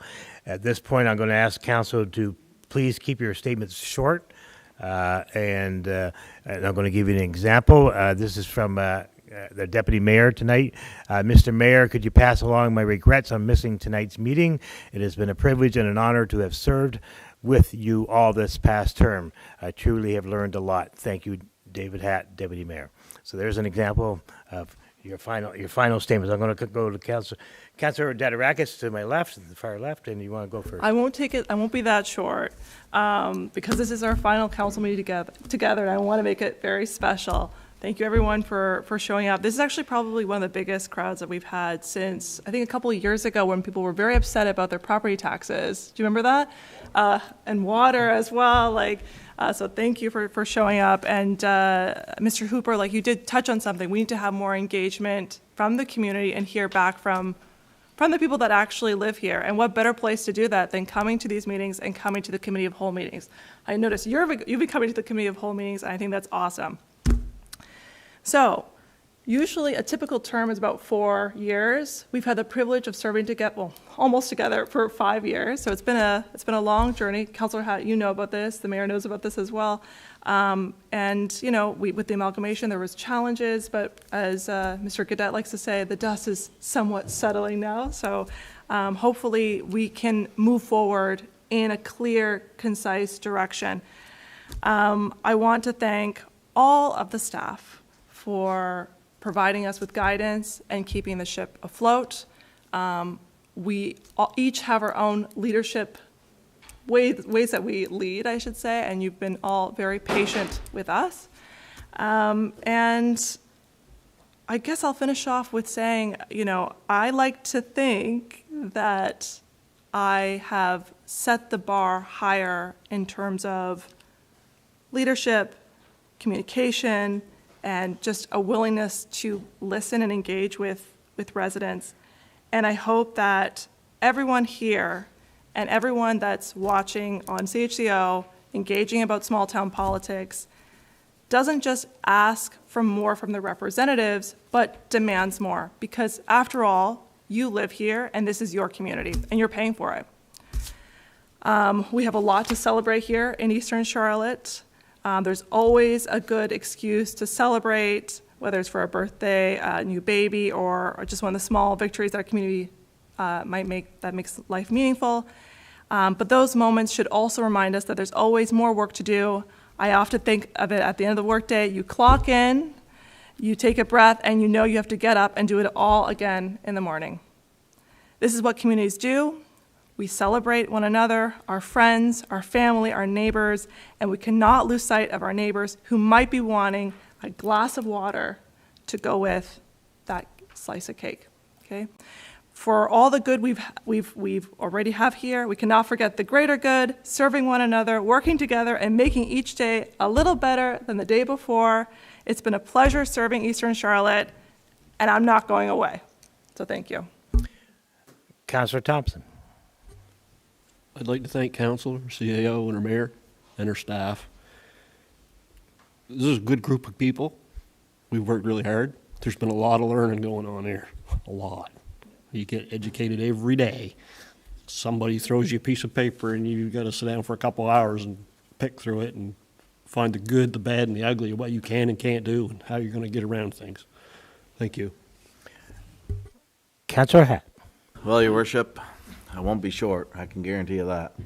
But first, I want to say thank you to the residents of Blacks Harbor for allowing me to, take your concerns and bring them to this table before amalgamation, and as the deputy mayor back then, and now as your ward councillor for this term that we've been here. And I want to say thank you for all the support and all the help that ward has supported along the way. My phone was always on and will continue to always be on. So, and I have no problem. I post my number on social media, so anybody can call. So with that chapter going not anywhere, I re-offered as councillor at large, which is, we'll see how that goes in May. But I do want to say tonight, one thing that's impacted me and my family very closely is the dedication of our fire service. My young fella, being 16 years old, filled out an application and submitted it as a little man to apply to join the firefighters. So I'm trusting you guys with my firstborn. So, but where I'm going with that is just think of the impact that you guys have had on the youth, and I mean youth. As soon as he turned 15, he had started talking about it. Yes, his mother and father are very active in the community and very close with the fire department, but he feels that's an extension of his family, and I want to say thank you for you guys for putting that spark in him to serve in his community as well. So thank you. The next part of it, thank you, Sam. It's been a challenge. I love debate. Most people that know me. And yes, and I'll never say and never accept I. I'm not an I person.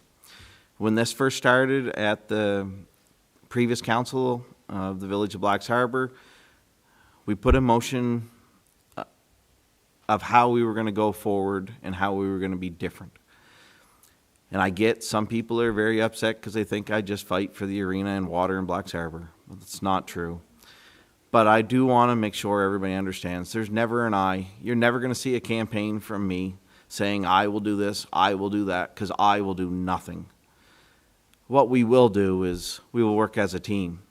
That's how you move bars, as a team. No matter if it was a team of the Village of Blacks Harbor before or the team of Eastern Charlotte now, the bar it will continue to move. And when you have a team that works together, they can debate, they can have conflicts with it, we can work it out, and in a clean debate and move forward. That's how things change in our community, not an I. When you go on May 11th, it's not the I. Who would be a good team player? So I think that's important. We've just started in recreation. I want to say thank you to Amy, Jason, Kara, Justin, all the firefighters, Drew, and all the public staff, public works staff. Because let's be honest, there wouldn't be a festival with any of the names I just mentioned. And we all love a good festival. I was going to say party, but we'll say festival. So they should be the ones that are getting the applause here today. Not the councillors. Yeah, we may support, find money, find a will, find a direction. We're not the ones that are actually doing the work in the end. We may go and help and support, but the plan was done by them. They should be the ones with the round of applause. And lastly, I was very hopeful when I put my name forward for Eastern Charlotte, the first council, that the day that I walked out through that door at our last council meeting, that we would have solved the Village of Blacks Harbor water problems. Have we made good grounds? Yes. Has there been a whole new realm of stuff that you could never imagine just to get clean water in a municipality? It's insane. So, unfortunately, that project's not done. Is it moving along pretty good now? Yes. There's so much more work that's needed to be done. So no matter who's at this table on May 11th, that needs to be a priority. It needs to be a priority in St. George for water extension to make growth. And last thing is I just want to go around the table. Wayne, I want to thank, no matter what, when you send an email, might be a day to get back, but it's always back and a clear answer. And man, I lean on you for the LSD like you wouldn't believe, because I grew up in a municipality and being part of a actual council. So when it comes to LSD things and how that worked, you've been one peer that's far none, bud, and I appreciate that.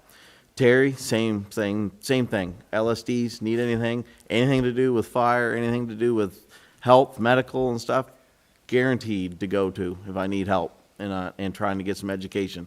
And I'm youngish. So I'll still take the education. Lisa, I want to say thank you so much. You've been my mom here. And I love it that I'm a very passionate type of person. And once in a while, mom needs to just give you a spanking and say, hey, bring it back. So I'll be honest, Lisa, you don't understand how much of a peer you have been to me. Daryl, no matter day, night, I work night shifts a lot. Doesn't matter, 2 o'clock in the morning. I don't know if you keep your phone under your pillow, but you answer no matter what. And I want to thank you for that too. Jason, I know you're not on council, but let's be honest, you sit at this table every month. Thank you very much for all the help. And I've never once called day or night, and you've never answered or called right back within 30 minutes. So as a councillor, that's very impressive. I'll be honest. Thank you very much. The mayor, same deal. We can have our quarrels. We can get on, move on with it, shake our hands, make to a better good. Regardless of where our visions are, you've always been there to accept it in Eastern Charlotte and to be there out in the community, and no one can take that away. So thank you, John. Mike? I don't know where you find the time to dig into fire and emergency stuff, but man, you must have chat GP somewhere that's unlimited, because I'll tell you, you do some research, and I want to say thank you for that.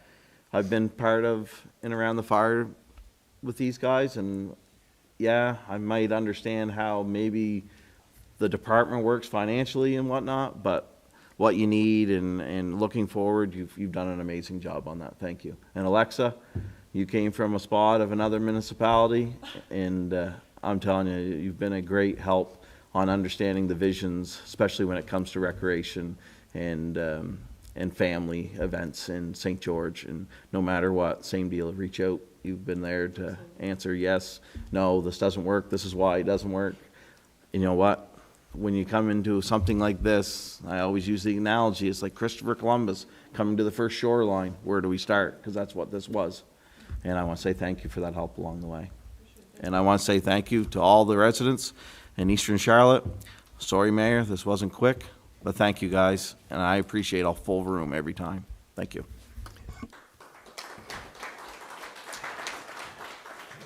Councillor McQuarrie, you have the floor.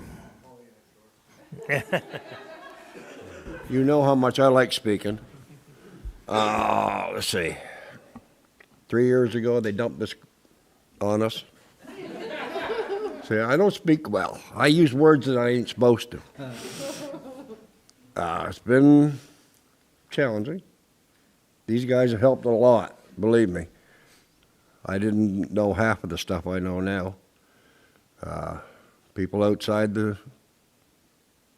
where I look after there, Ward 6, Pipe, they've taught me stuff too. And I don't know how many of them called and said, you want to go back, you got to do it again. I'm 73 years old. I ain't doing this again. Believe me, it's for the young, somebody who can handle it. But no, working with this group here and the staff at the office and that, couldn't ask for a better bunch of people. So thank you, all of you. Councillor Lee. I'll echo that, Wayne. It's been an absolute pleasure over the last 3.5 years working with this group, for sure, and all administration. Like I said, we've had our struggles. We started something from scratch, basically. We had very little help from the province, and we had to climb and claw our way to where we are now, which is a long ways from where it will finish. The amalgamation is going to be ongoing for a long time, and many changes. But we as our CAO said, have got the foundation. So hopefully the new council coming in, and I'm sure they will be able to take that and run with it. I thank you for the kind words and appreciate seeing every one of you here tonight. It's nice, as Councillor Hatt said, to see a full room. There are many times when there hasn't been, and then we have started taking questions from our working meetings on Tuesday nights, and and this has worked out so well so far. Everybody seems to stay on track, and that's a great way to get information, because that's where the nuts and bolts and stuff we talk about, what we should do, shouldn't do, and why we shouldn't do it. We all have a say at the table. And I've gone in there thinking one way and come out thinking completely different because of these people. And that's the way a democracy works. So again, I don't. This isn't a campaign speech, because there's no campaign for me. But I've been here because I wanted to be here, and I've enjoyed it, and I will help out any way I can going forward for Eastern Charlotte, because I believe in our community, and hopefully you'll all come back to all of our meetings in the future. And thank you, everyone.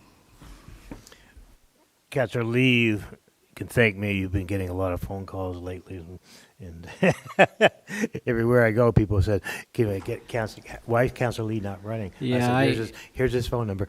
Yeah, you've been getting a lot of calls because of me. Yeah, that's very nice. I appreciate that too. I have been getting a lot of calls because of John, probably, but most of them are genuine, and they appreciate me doing what the rest of us have all done, and is being there to try. And the only thing I guess I can add to that, John, is the new councillors, there will be brand new councillors.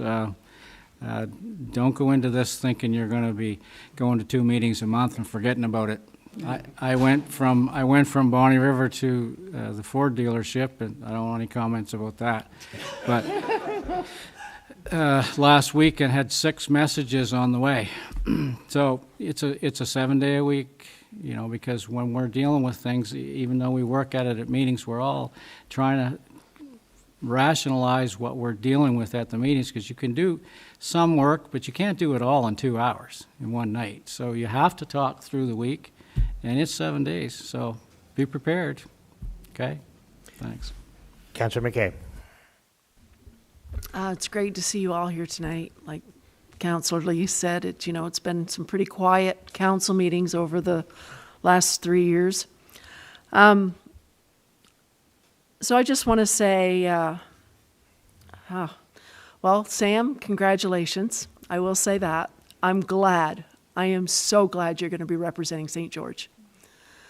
And Karen, to your comment when you get up and spoke, I admit, I know it probably wasn't aimed at me, but I am going to take accountability for my role as a counselor. I did not get out in the community. I'm not that type of person. I'm a homebody. I like to be home.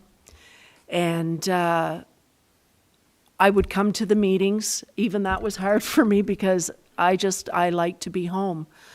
So as far as getting out and to be a counselor, it does require that. You're right. It requires getting out in the community, talking to people, being one-on-one with people. And I can't say I was a great counselor. I can say I did my best. I did what I could, and I was here at the meetings, and I gave my vote, and I gave my say-so. I guess I was the one that probably stood up for what I felt was right, really right in my heart. And this is the end for me. You will probably never see me in politics again. It's not for the faint of heart. I will give you that. I did it. I can honestly say I felt compelled when I put my name forth as counselor. And I actually prayed, if it's meant to be, I will be elected. If it's not, then I won't. So, and I got elected, and here I am. And I really honestly don't know what my role was. I really honestly don't know that yet. Maybe down the road I'll find that out. But as far as this council goes, and these people go, I can honestly, with all my heart, say, I love them. I really do. They are a great, awesome group of people. We've had our differences, absolutely, but we have worked them, talked through them, we've worked through them, and we have gotten along, for the most part, the very best. I will say, as the election draws near, what I've learned recently, I recently went to a conference, and people were cheering, people were jumping. It was like a really hyped up conference. And I just felt while I was there, it was like, look past the smoke and mirrors.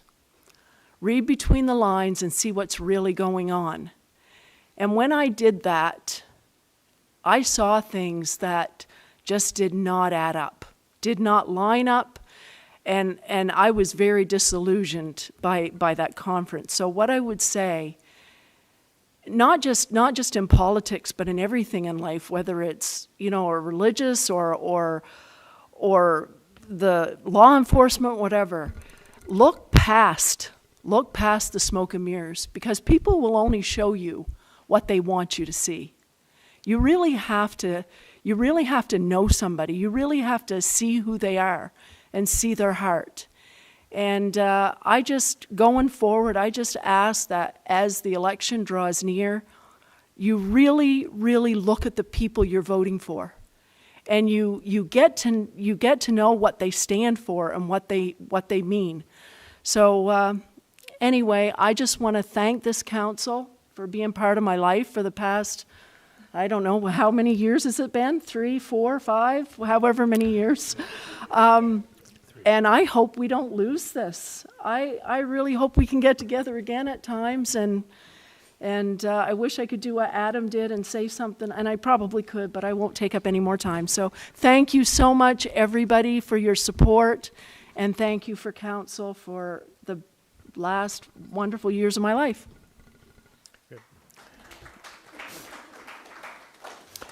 Councillor Tidd. Wow, I don't know how I follow all these up, but I'd like to thank everybody for coming out tonight. I guess I'll start off by saying that Councillor McKay, don't sell yourself short. You defined your role while you were here, so don't ever sell yourself short. Wow. I just had to stop and add up the years since I was last on council. That was 36 years ago. So here we are, 36 years later. I would like to thank everyone sitting around this table for their time and their commitment, their time away from their families, the commitment to Eastern Charlotte. Also to most importantly, our staff, our CAO. Councillor Hatt was right when he said they deserve all the applause. They keep this municipality running. We're in the background, but they're in the forefront. Yeah. And they keep everything running as smooth as it goes. The time and the commitment that they spend, just not during office hours, during festivals and things of that nature, for all the hours they put in. I would just like to thank them, and I guess that's it. Thank you, Councillor Tidd. At this point, folks, the date and location of the next regular meeting of council, I've been told that is TBD, to be determined, and because we're trying to work out the dates and times and making sure the regulations are all covered as well too, as for the timing of it. So it looks like it could be May 25th, but don't quote me on that at this point.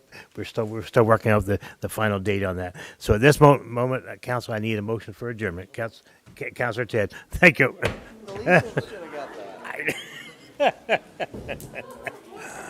That was planned, I guess.